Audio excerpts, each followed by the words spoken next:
Kalau ada orang, walau annahum idzalamu anfusahum, kalau ada orang yang menganiaya dirinya sendiri, berdosa besar dalam tafsir itu, kalau disebutkan zalamu anfusahum. Jauh datang kepadamu Muhammad, tidak disebutkan apakah datang pada saat wafat atau datang masih hidup ya. Fastaghfirullah, lalu memohon ampun kepada Allah, wastaghfarlahumur rasul, bertawassul kepada Rasulullah, meminta perantaraan Rasulullah untuk dimohonkan maaf oleh Allah, lawajadullah tawwabar rahimah. Pasti engkau akan menjumpai Allah Maha Penerima taubat.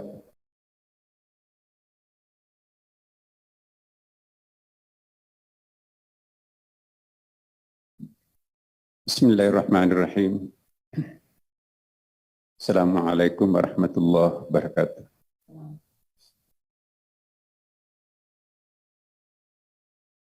Alhamdulillah. Alhamdulillahilladzi ja'ala al-ilma taharatan lin-nufus wa nuran lil-basair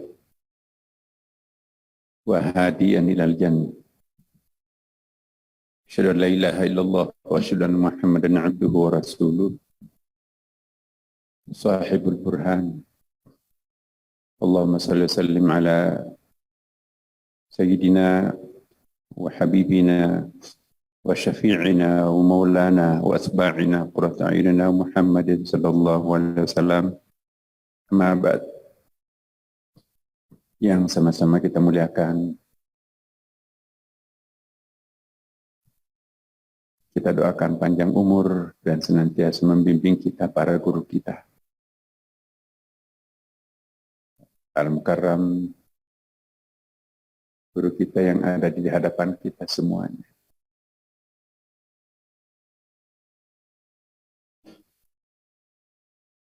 Dan maaf saya tidak sebut sahabat saya, adinda saya, Pak Guru Baja, Pak Mukhlis, dan semua tokoh-tokoh, guru-guru yang hadir di sini. Saya sangat berbahagia secara pribadi ya dikunjungi oleh para tiang pancang langit. Saya berkeyakinan bahwa orang yang selalu berzikir, mengucapkan la ilaha illallah, itu adalah tiang-tiang pancang langit. Selama masih ada mereka, jangan takut langit akan runtuh. Kan ada dua hadisnya. Selawat dan taslim kita senantiasa peruntukkan kepada Nabi Muhammad SAW yang redaksinya di dalam Al-Quran agak unik ya, karena pengungkapan Rasulullah Muhammad SAW beda dengan nabi-nabi lain. Umumnya Rasulullah diungkapkan dalam Al-Quran itu menggunakan fi'il mudhari', bukan menggunakan fi'il madhi. Jadi tensesnya present continuous tense. Dulu, sekarang, dan akan datang. Innallaha wa malaikatahu yusalluna 'alan nabi. Ada fi'il amr berikutnya, ya ayyuhalladzina amanu sallu 'alaihi wa sallimu taslima. Kama arsalna fikum rasulan minkum yatlu 'alaikum ayatina. Berarti masih bisa membacakan ayat-ayatnya. Wa yuzakkikum, bahkan masih bisa memberikan pensucian, tazkiyah. Jadi syafaatnya itu bukan hanya nanti di hari kiamat, tapi sekarang juga. Wa yu'allimukumul kitab wal hikmah. Itu masih bisa melakukan ta'lim untuk kita. Bahkan yang paling penting, wa yu'allimukum ma lam takunu ta'lamun. Masih bisa mengajarkan sesuatu yang unknowable. Dia tidak katakan wa yu'allimukum ma la takunu ta'lamun, tapi ma lam takunu ta'lam. Kalau la takunu ta'lamun itu kita nggak tahu. Tapi begitu baca bukunya, belajar kepada gurunya, akhirnya kita paham. Tapi kalau lam takunu ta'lamun itu unknowable, nggak mungkin bisa kita paham kalau bukan divine knowledge-nya dari dia. Karena itu, subhanallah, ada banyak ayat seperti ini. Walau annahum idzalamu anfusahum ja'uka fastaghfirullah wastaghfara lahumur rasul lawajadullah tawwabar rahima. Ya, itu juga sama. Di situ tidak disebutkan apakah Rasulullah masih hidup, apakah ia sudah wafat. Kalau ada yang datang atau mendatangkan, menghadirkan, memuhadarahkan Rasulullah di dalam kalbunya, ya, lawajadullah tawwabar rahimah, itu ada lam ta'kid di situ. Pasti engkau akan menjumpai tawwabar rahimah, Allah Maha penerima taubat dan Maha penyayang. Ya, itu kalau kita lihat dalam beberapa tafsir syar'i, ya, ada riwayatnya itu. Ada arah pegunungan, entah dosa apa yang pernah dilakukan, jalan kaki dari kampungnya di arah bagian selatan tuh. Hari Senin dia berjalan kaki khusus untuk menjumpai Rasulullah. Hari Rabu sore baru tiba di rumahnya Rasulullah di Madinah. Sekaligus masjidnya, alangkah kagetnya, ya, kok banyak orang. Nah, dan tertunduk menangis. Salamnya pun juga tidak dijawab, hanya dengan sentuh. Kalian kok tidak semangat menjawab salam? Terus apakah Anda tidak tahu apa yang terjadi? Tidak. Rasulullah meninggal hari Senin, hari Rabu tadi siang baru dimakamkan. Begitu dia mendengarkan Rasulullah sudah wafat, maka meraung-raung meratap menangislah seorang pemuda ini. Gaduh pokoknya. Ya. Akhirnya ditegur oleh sahabat, ya fulan, jangan meraung meratap seperti itu.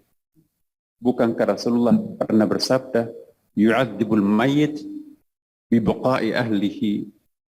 Mayat itu disiksa, tersiksa karena ratapan orang hidupnya.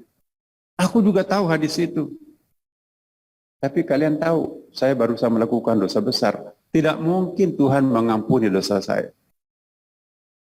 Begitu besar dosa yang pernah saya lakukan. Saya datang ke sini hanya ingin datang menjumpai Rasulullah, didorong oleh satu ayat di dalam surah An-Nisa ayat 64 tadi. Kalau ada orang, walau annahum idzalamu anfusahum, kalau ada orang yang menganiaya dirinya sendiri, berdosa besar dalam tafsir itu, kalau disebutkan zalamu anfusahum, jauh datang kepadamu Muhammad, tidak disebutkan apakah datang pada saat wafat atau datang masih hidup, ya. Fastaghfirullah, lalu memohon ampun kepada Allah, wastaghfar lahumur rasul, bertawassul kepada Rasulullah, meminta perantaraan Rasulullah untuk dimohonkan maaf oleh Allah, lawajadullah tawwabar rahimah. Pasti engkau akan menjumpai Allah Maha penerima taubat. Ini yang mendorong saya jalan kaki ke sini. Ya. Tapi Rasulullah sudah wafat. Bagaimana dengan dosa saya ini? Lalu sahabat tidak bisa berbuat apa-apa. Jadi malam takziah ketiganya Rasulullah pada waktu itu gaduh sampai menjelang subuh itu. Meratap terus pemuda ini. Lalu menjelang subuh, penjaga makamnya Rasulullah Sallallahu Alaihi Wasallam didatangi oleh Rasulullah. Wahai sahabatku, suruhlah si fulan itu berhenti menangis, suruh bergembira karena Allah telah mengampuni seluruh dosa-dosa. Itu satu bukti bahwa Rasulullah Sallallahu Alaihi Wasallam tidak mati. rohnya masih aktif dan mendengarkan. Ya, ada hadisnya Bukhari Muslim kan, barang siapa yang bermimpi melihat aku yang dilihat, satu-satunya wajah yang tidak bisa dipalsukan, iblis wajahku. Nah begitu sahabat Nabi menyampaikan, ya fulan berhenti menangis. Aku baru didatangi Rasulullah, engkau disuruh berhenti menangis, Allah sudah mengampuni dosa. Langsung si pemuda itu berhenti menangis. Karena dia tahu hadis yang diriwayatkan oleh Imam Bukhari dan Muslim tadi.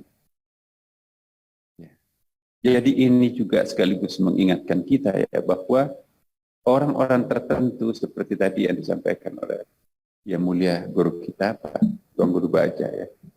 Sebetulnya orang seperti beliau-beliau kekasihnya Allah itu tidak pernah mati. Ya. Walau annahum dzalamu anfusahum, bukan. Ada ayatnya itu. Wala tahsabanna alladziina qutilu fi sabilillahi amwata. Janganlah kalian mengira orang-orang qutilu anfusahum. Dalam salah satu tafsir disebutkan qutilu anfusakum itu bukan mati ya, tetapi itu mewakafkan hidupnya di jalan Allah, membunuh egonya ya, untuk mewujudkan amanah Allah, misi Allah dalam dirinya. Itu mati, itu enggak pernah mati. Bal ahya 'inda rabbihim yurzaqun. Jadi itu juga satu bukti orang yang sudah wafat itu juga masih membutuhkan rezeki. Dan orang-orang seperti beliau senantiasa banjir rezekinya.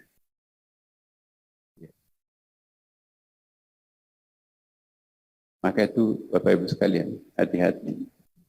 Jangan memandang enteng orang-orang yang tidak memiliki pendidikan formal, tetapi dia memelihara nur cahaya dalam kalbunya, jiwanya. Al-ilmu nur wa nurullah la yuhdal lil 'asi. Maka itu Quran mengatakan fas'alu ahla dzikr in kuntum la ta'lamun. Tidak dikatakan fas'alu ahlal ilm in kuntum la ta'lamun. Karena kalau saintis ilmuwan itu mentok, larinya ke filsafat.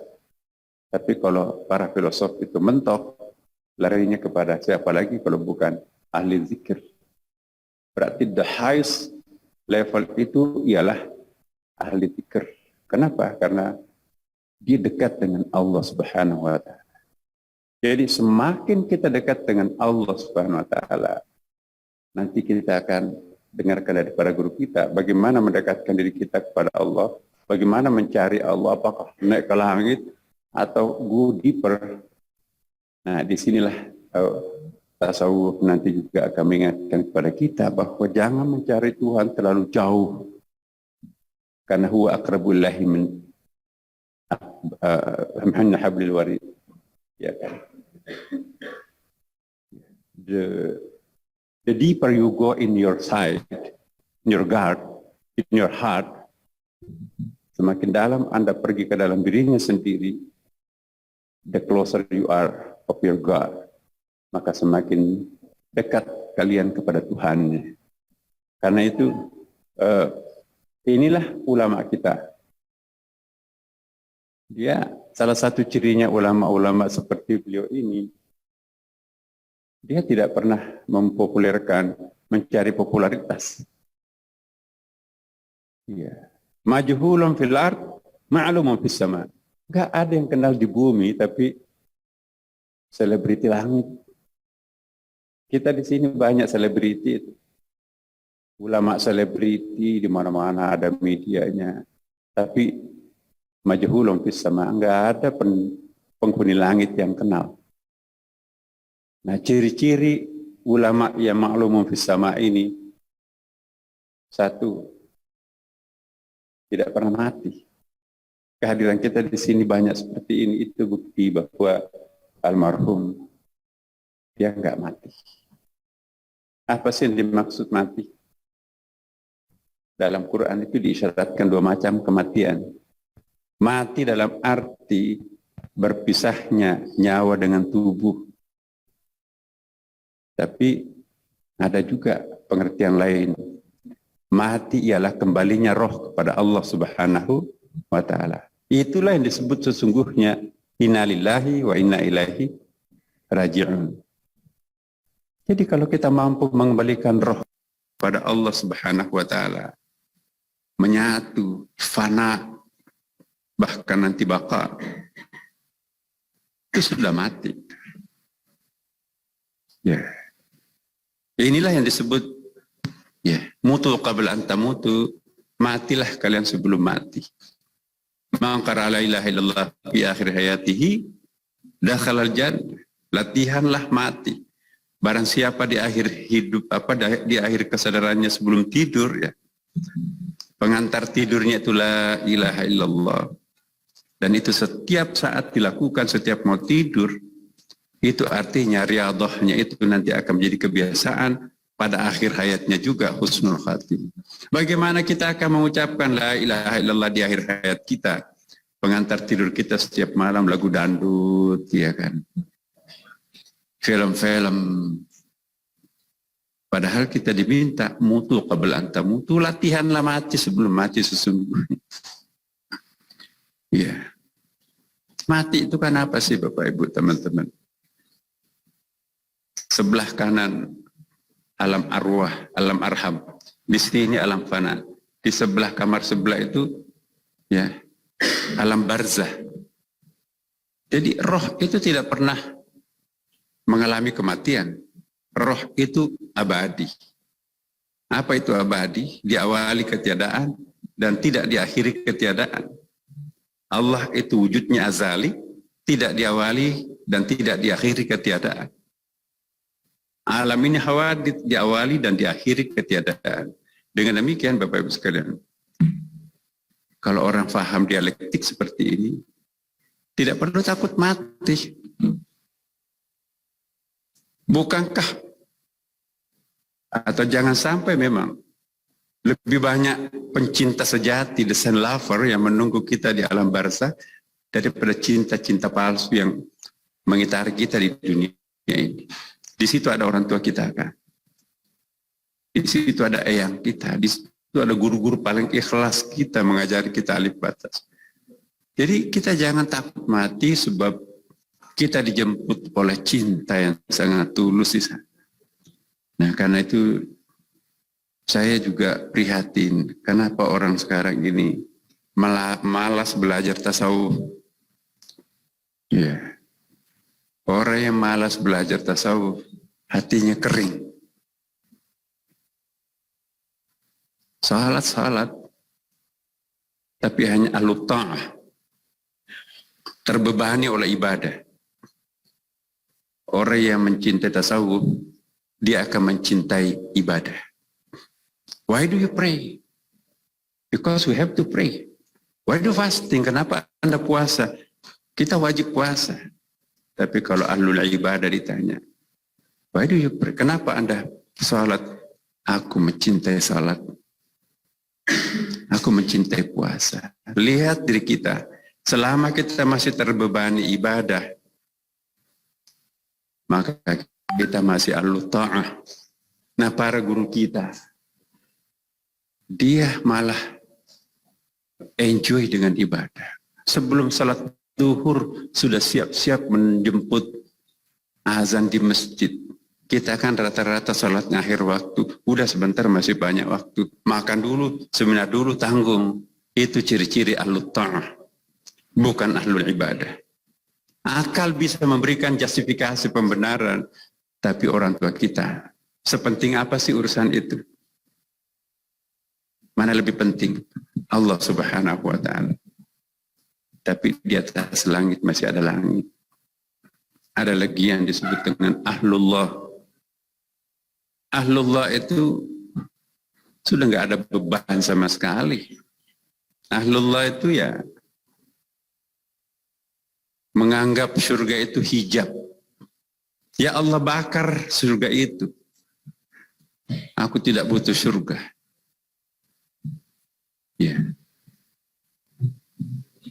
alangkah miskinnya seorang muslim, cita-citanya hanya kapling surga. Nah itu kata Rabi Adawiyah, apa? Kalau aku mencintai, kalau aku menyembah engkau karena ingin masuk surga, jangan masukkan aku ke surga itu. Kalau aku menyembah engkau karena takut neraka, masukkan ke neraka. Jadi surga neraka buat orang-orang pencinta Tuhan itu enggak ada masalah. Engkau Tuhan, aku hamba. Ya, aku akan menikmati neraka jika engkau memerintahkan hamba ke neraka. Permohonanku cuma satu kepadamu ya Allah. Izinkan aku memekikkan kalimat cinta di lumpur neraka. Jadi cinta di atas segala-galanya.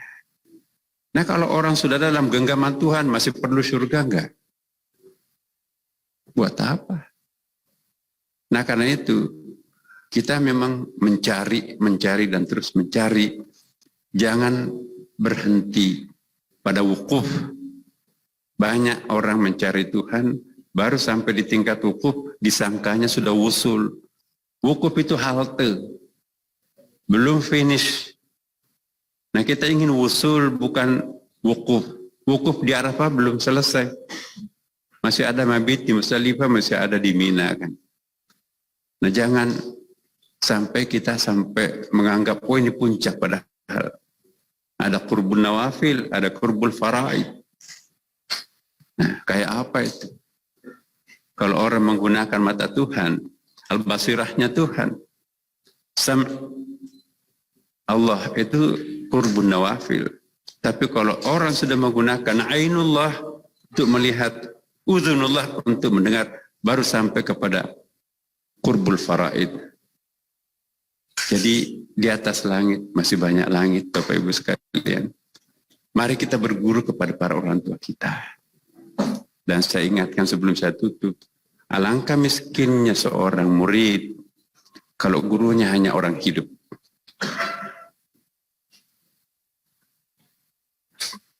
Ya, lihatlah semua guru-guru, para wali.